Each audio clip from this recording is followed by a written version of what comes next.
안녕하세요. 여러분의 게임 이론 길잡이 경제학장 박사입니다. 오늘은요, 정말 흥미로운 역설에 대해 이야기해볼까 하는데요. 바로 이기는 게 곧 지는 게 될 수도 있다는 승자의 저주입니다. 김영세 교수님의 게임 이론 책을 바탕으로 한번 쉽고 재밌게 파헤쳐보죠. 자, 본격적으로 들어가기 전에 제가 질문 하나만 던져볼게요. 여러분, 경매에서 이기는 거요? 이게 항상 좋은 일일까요? 아마 에이, 당연한 거 아니에요 하실 거예요. 그쵸? 그런데 과연 그럴까요? 오늘 저랑 같이 그 숨겨진 이면을 한번 들여다보자고요. 오늘 우리가 함께 살펴볼 내용입니다. 먼저 이기는 것이 지는 게임이 대체 무슨 말인지 승자의 저주 개념부터 알아볼 거고요. 그리고 이게 실제로 역사에 어떤 영향을 미쳤는지 거대한 사례들을 좀 보고 또 경제학자들은 이걸 어떻게 실험으로 증명했는지도 살펴볼 겁니다. 마지막엔 깔끔하게 요약하고 다 같이 고민해 볼 만한 질문도 하나 남겨드릴게요. 네, 그럼 첫 번째 주제입니다. 아니, 어떻게 이기는 게 지는 게임이 될 수 있다는 걸까요? 그 비밀의 열쇠는 바로 오늘 우리가 파헤쳐볼 승자의 저주라는 개념에 있습니다. 승자의 저주, 말이 좀 무섭죠? 이게 뭐냐면요, 말 그대로 이겼는데 저주에 걸리는 거예요. 특히 공동가치 경매라는 상황에서 자주 일어나는데요. 이게 뭐냐면 경매에 나온 물건의 진짜 가치는 사실 모두에게 똑같은데 아무도 그 정확한 가격을 모를 때 벌어지는 일이에요. 예를 들면 땅 밑에 얼마나 많은 석유가 묻혀 있는지 아무도 모르는 유전 개발권 같은 거요. 다들 이 정도는 되겠지 하고 추측만 하는 거죠. 자, 그럼 누가 이길까요? 맞아요. 가장 높게, 가장 낙관적으로 가격을 부른 사람이 이기겠죠. 근데 그게 바로 함정인 거예요. 가장 낙관적인 예측이라는 건 다시 말하면 실제 가치를 가장 심하게 부풀려서 본 사람일 확률이 높다는 뜻이거든요. 그러니까 와, 이겼다 하고 좋아했는데 정신 차리고 보니까 아이고, 너무 비싸게 사서 완전히 손해를 본 거죠. 이게 바로 승자의 저주입니다. 에이, 설마 그런 일이 실제로 있겠어? 그냥 이론 아니야? 라고 생각하실 수도 있어요. 하지만 전혀 그렇지 않습니다. 지금부터 이 저주가 현실 세계에서 그것도 세상을 바꿀 만한 거대한 프로젝트들의 운명을 어떻게 뒤흔들었는지 그 놀라운 실제 사례들을 한번 만나보시죠. 첫 번째 사례는 1970년대 멕시코만에서 있었던 유전 시추권 경매입니다. 당시 석유 회사들은 이것만 따내면 완전 대박이다, 이런 희망에 부풀어서 정말 치열하게 경쟁을 벌였어요. 그런데 결과는 어땠을까요? 이 문구가 모든 걸 말해주고 있습니다. 정말 충격적이죠. 수천억을 써내서 시추권을 따낸 그 승자들의 평균 이익이 거의 제로에 가까웠고 심지어 대부분은 엄청난 손실을 입었다는 겁니다. 말 그대로 이겼는데 진 거죠. 자, 이것보다 더 드라마틱한 사례도 있습니다. 바로 알래스카에 석유를 옮기기 위한 정말 거대한 프로젝트였죠. 트랜스 알래스카 파이프라인 건설 사업입니다. 처음에 사업자들이 예상했던 건설 비용은 9억 달러였습니다. 당시 기준으로도 엄청난 돈이었죠. 근데요, 이건 정말 시작에 불과했습니다. 진짜 놀라운 숫자는 바로 다음에 나옵니다.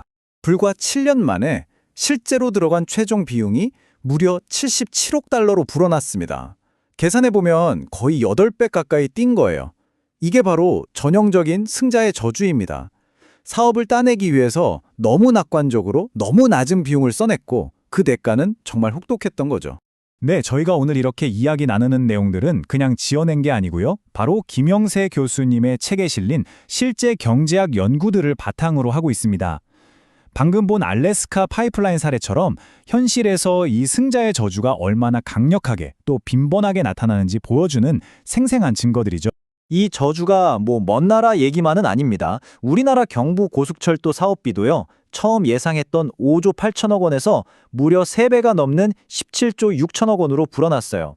또 2000년대 초반에 유럽에서는 3G 이동통신 주파수 경매가 있었는데 이때 승리한 기업들이 너무 비싼 값을 치르는 바람에 회사 주가가 폭락하는 사태까지 벌어졌습니다. 자, 이렇게 실제 사례들을 쭉 보니까 궁금증이 생기지 않으세요? 이게 그냥 운이 나빠서 몇 번 일어난 우연일까? 아니면 우리가 예측할 수 있는 어떤 인간 행동의 패턴일까? 경제학자들도 바로 그 점이 궁금했습니다. 그래서 답을 찾기 위해 실험실로 들어갔죠. 케이글, 레빈, 하스타드 같은 유명한 행동경제학자들이요. 아예 통제된 환경, 그러니까 실험실 안에서 가상의 경매를 열어본 거예요. 그리고 사람들이 이 상황에서 과연 어떻게 행동하는지를 직접 관찰하기 시작했습니다. 결과가 정말 흥미로웠어요. 자, 이 표를 한번 같이 보시죠. 왼쪽에 경험 없는 입찰자들, 오른쪽이 경험 많은 입찰자들이에요.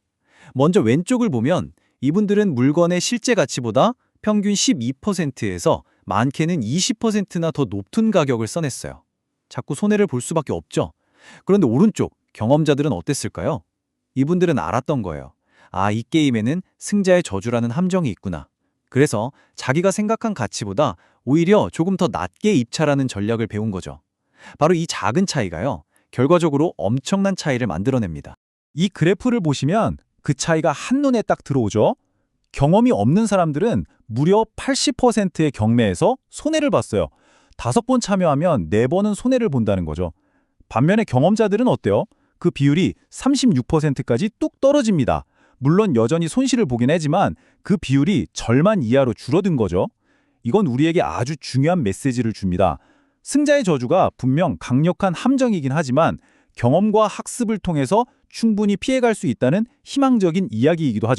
자, 그럼 오늘 우리가 함께 탐험했던 이 승자의 저주에 대한 이야기 한번 정리해 볼 시간이네요. 오늘 내용의 핵심만 다시 한번 짚어볼까요? 첫째, 승자의 저주는 특히 그 가치가 불확실한 무언가를 얻기 위해 경쟁할 때 이긴 사람이 알고 보니 가장 비싸게 사서 손해를 보는 현상이라는 것. 둘째, 이게 그냥 이론이 아니라 거대한 석유 시추권부터 통신 주파수에 이르기까지 우리 현실에서 실제로 벌어지는 일이라는 점.